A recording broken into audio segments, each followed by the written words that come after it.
So, welcome back, everyone. We are joined today by Scott Ritter, a former UN weapons inspector, a US Marine Corps intelligence officer, and an author. Today, though, I really wanted to explore the job you had more of a weapons inspector, because we have only had one nuclear arms control treaty left, which is the New START, that is the New Strategic Arms Reduction Treaty. And this expires today.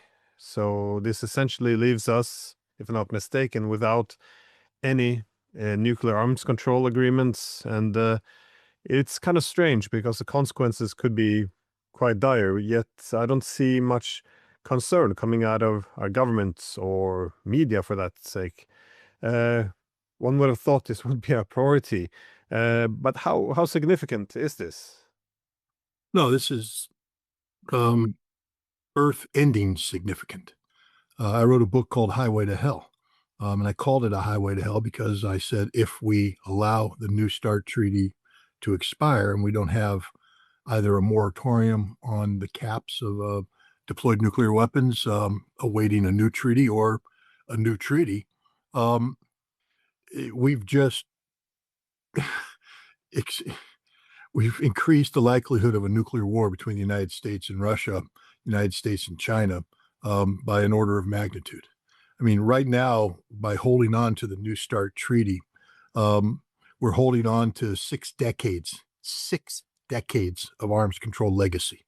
This all began back in the aftermath of the Cuban Missile Crisis, when John F. Kennedy and Nikita Khrushchev realized, oh my goodness, we almost did the unthinkable. How do we begin to get out of this? But before they could begin a dialogue, Kennedy took a bullet to the head and Khrushchev got kicked out of office by Kosygin, Brezhnev, and one other of the triumvirate I can't remember. Johnson came in. It took him a while to find his arms control legs. By the time he was ready to enter into a meaningful arms control agreement with the Soviet Union, Prague Spring came, and Soviet tanks in Prague made it impossible for Johnson to move forward. So it was up to Nixon. But under Nixon, we began the ABM treaty. I just finished writing a 3-part discussion of the ABM treaty and why it's so important. Because if you read it, you'll see I'm not just talking about the ABM treaty. Everything was attached to this treaty. We couldn't have had strategic arms limitation talks without the ABM treaty. We couldn't have strategic arms reduction talks without the ABM treaty, because the ABM treaty sets the stage. It creates the concept of mutually assured destruction. Why is that important? Because it means we can't win a nuclear war, so there's no reason to fight a nuclear war. So maybe we don't need as many nuclear weapons as we thought we might need, and you can begin the process of reduction. But it's all interlinked. The START treaty, the original START treaty, was signed, I believe, in July 31st, 1991. Late in the game, George W. Herbert Walker Bush sat down with Mikhail Gorbachev, signed it. A little more than 2 weeks later, there was a coup in Moscow, and a couple months later, the Soviet Union was done. So START treaty came in, and it immediately got hampered by the fact that the Soviet Union didn't exist, and so it took several years to figure out what to do with former Soviet nuclear weapons still under Russian operational control in Kazakhstan, Belarus, and Ukraine. And by the time we got all the nations together to sign the START treaty, the mentality that led to this, because the reason why we were willing to do arms control with the Russians is that they could kick our ass. We could kick theirs, but they could kick ours too. We respected them, we feared them, and that respect and that combination of respect and fear made arms control necessary. But once the treaty that I was involved in, initially the Intermediate Nuclear Forces Treaty, signed in 1987, went into force in 1988. I'll say it once and I'll say it again. I was the first weapons inspector on the ground in the Soviet Union to implement that treaty, and I'm planting that flag every time I get, because I'm very proud of that role. We wrote the book on on-site inspection. On-site inspection is what makes modern arms control treaties possible. The certainty of compliance verification that comes with a well-trained, human eyeball attached to a well-trained brain. It's it's unbeatable. And we invented it with the INF treaty, and then it carried on to START and all that. But that was a good treaty because we respected them, they respected us, and it was done on a mutually beneficial basis. START treaty was negotiated um, under a cloud because it got delayed and delayed. By the time that you know George Herbert Walker Bush sat down with Mikhail Gorbachev on July 31st, 1991, uh, Gorbachev was making concessions to the United States that many in the Soviet Defense um, Department, Ministry of Defense, were saying we shouldn't be giving this away. We're giving away too much. We're not getting enough. And so START was always viewed by the Soviets, then the Russians, as sort of a vehicle of bullying, arms control bullying. Why? Well, because we no longer feared Russia. We felt that the Russian strategic nuclear deterrence was weakened. It was still dangerous. We still had to pay attention to it, but we didn't fear it. We didn't let it dominate our mind. And what happens when that happens um, is that we start thinking outside of the box. For instance, what about Iran? What about North Korea? What about their ballistic missiles? What defenses do we have against a rogue missile attack? And then we begin to talk about building ballistic missile defenses that are in violation of the ABM treaty.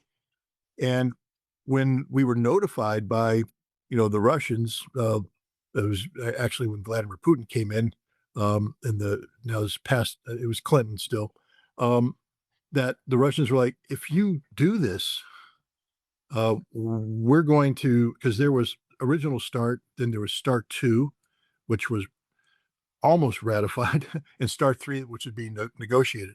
The Russians said, we're going to pull out out of START 2. We're not going to ratify it. And the key thing about START 2 was um, it demerved missiles. You downloaded these missiles that had multiple warheads.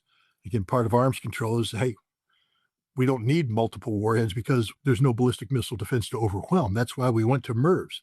Missile defense, we need to overwhelm them. No missile defense, we can come down. See how it works? Cause and effect. But the Russians said, well, we may have to put warheads back on. And Colin Powell, the Secretary of State, said, we don't care. We're not worried about the Russians. They're just not, they're not us. They can do anything they want. It doesn't impact us. The arrogance of that statement. And that carried over to George W. Bush, who then just did away with the ABM treaty altogether because we didn't care. Vladimir Putin tried to warn everybody, there will be consequences. This is destabilizing. This is not a good thing. But we still viewed Russia as the weaker sister. We didn't fear them. We didn't respect them. START treaty continues. It expired in 2009. Bush tried to negotiate a new START treaty, couldn't get it done, passed it off to Obama. It was interesting, though, because there was going to be a gap between START treaty ending and New START coming into force. And the Senate said, hey, you can't have this gap. See, right now, we're comfortable with the Russian nuclear capabilities because we know what they are. We have inspectors on the ground. We exchange data. We have this treaty, and it makes us comfortable. We know what they have. They know what we have. Things are calm. But if you stop the on-site inspections, we don't know what they have anymore. And suddenly there's uncertainty comes in and we have to assume the worst. And this thing could spiral out of control. So they told the Obama administration to get it done quickly. So New START came in. But the thing about New START is we didn't negotiate in good faith.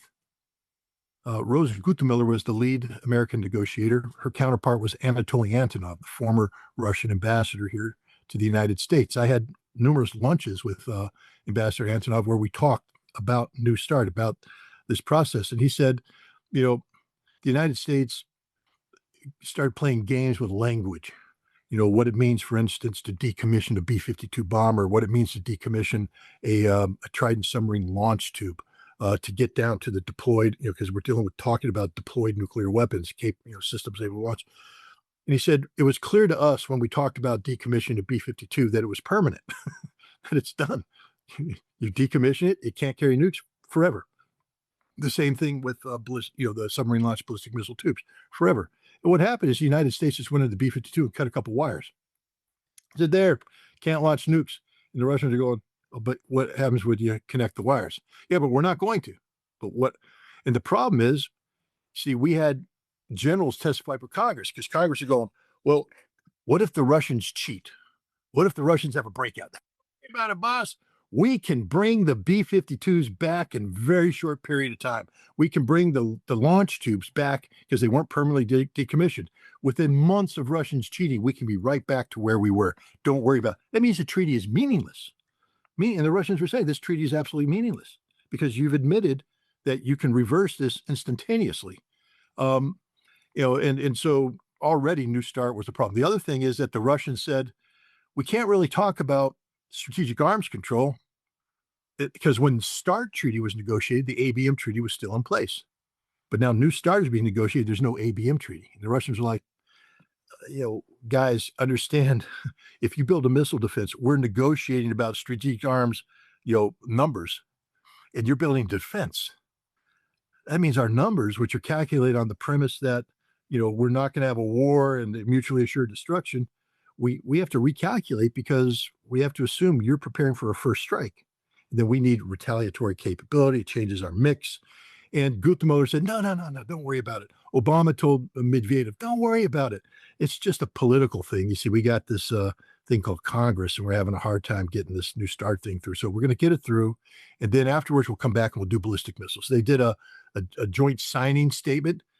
And the U.S., after doing what the Russians said to get this thing, came out afterwards and said it's meaningless. The signing statement is meaningless. Anatoly Antonov waited for Guttemacher to call, as she promised to do. She didn't. He called her. She said, no, we ain't doing ABM. They lied. So New START was snake bit from the very beginning with bad intention on the part of the United States and lies by the United States. But nonetheless, it's an agreement that has a framework of stability attached to it.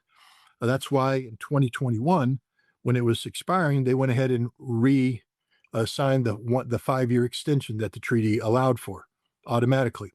But it was assumed at that time that they knew that there was no more extensions allowed, that you'd need a new treaty that would have to be negotiated. The Biden administration never made any effort to negotiate because of Ukraine. When Ukraine started, what happened was the European Union denied airspace to Russian aircraft that were sending inspectors to the United States. The United States sent inspectors to Russia, and the Russians were like, okay, come in, you get to see everything, blah, blah, blah. When the Russians sent their inspectors, they got blocked. And Russia turned to the United States and said, this is our treaty. You have to guarantee that our plane. And we went, no, that's between you and the Europeans. And the Russians said, well, then no inspectors. And that was the end of it. And then the United States started talking about the strategic defeat of Russia. And Russia was like, well, the only thing that prevents us from being strategically defeated is our nuclear arsenal. So we're just not going to play this game. They stopped giving data. Pretty much the New START treaty died. 2022, 2023, it stopped functioning. But the caps remained in place, and both sides committed to keep those caps in place.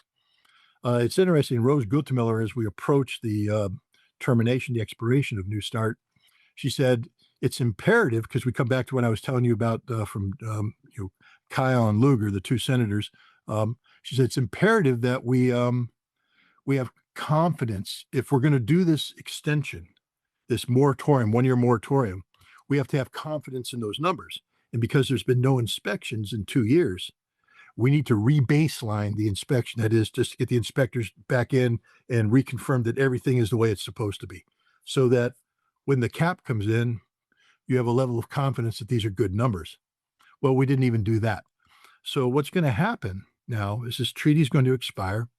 There's no trust amongst the Russians towards the Americans. We just assume that the Russians just assume that we negotiate in bad faith. And we are going to let the treaty expire because of China. And we need, China, because Donald Trump and Joe Biden threaten nuclear war against China if China dares to attack Taiwan and America intervenes on behalf of Taiwan and China kicks America's ass, we'll nuke China. And then we said, well, we might have to nuke China preemptively. And the Chinese went, wait a minute, our current nuclear posture doesn't work, 200 old delivery systems, we need to modernize. And so they began to modernize, and the United States accused the Chinese of seeking to match our numbers, 1,500. The Chinese said, no, we're at 600. We're sort of happy with this because we're not here to play that game, but we're not going to we're not going to allow the United States to lump us together with Russia. We're not Russia. We're China. We have an independent nuclear policy. Before we can begin to talk to the United States, we need the United States and Russia to solve their bilateral nuclear disarmament issues, get their treaty in place, and then maybe get your numbers to come down to us. And once your numbers come down to us, then we can all talk about, the three-way treaty. But the Biden administration, then later the Trump administration, under the Biden administration, we changed our nuclear weapons employment plan. That means our war plan, to take into account China. And so we redid our targeting, the way we target, the warheads we use, et cetera, so that we could launch a preemptive first strike against China and still have sufficient nuclear weapons left over for Russia. But people said that's just play games. If the Chinese go even higher, that's not going to work. We need more nuclear weapons. And so there's no interest in the Trump administration to negotiate a new treaty, because the Trump administration plans, starting tomorrow, to re-upload warheads onto our Tridents, take them back from 8 back to 12 or 14, on the Minuteman III from 1 to 3, so we can get our warhead count back up. And with our warhead count back up, now we'll be able to say we have parity with both Russia and China.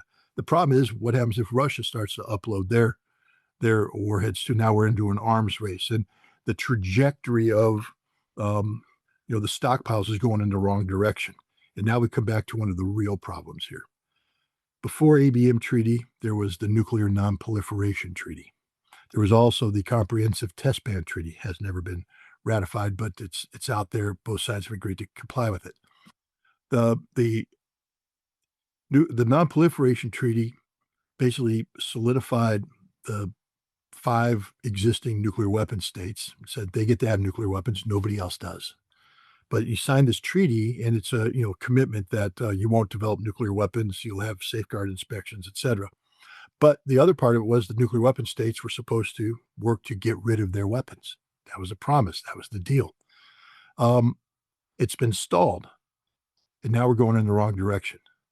This could be the end of the Nuclear Non-Proliferation Treaty.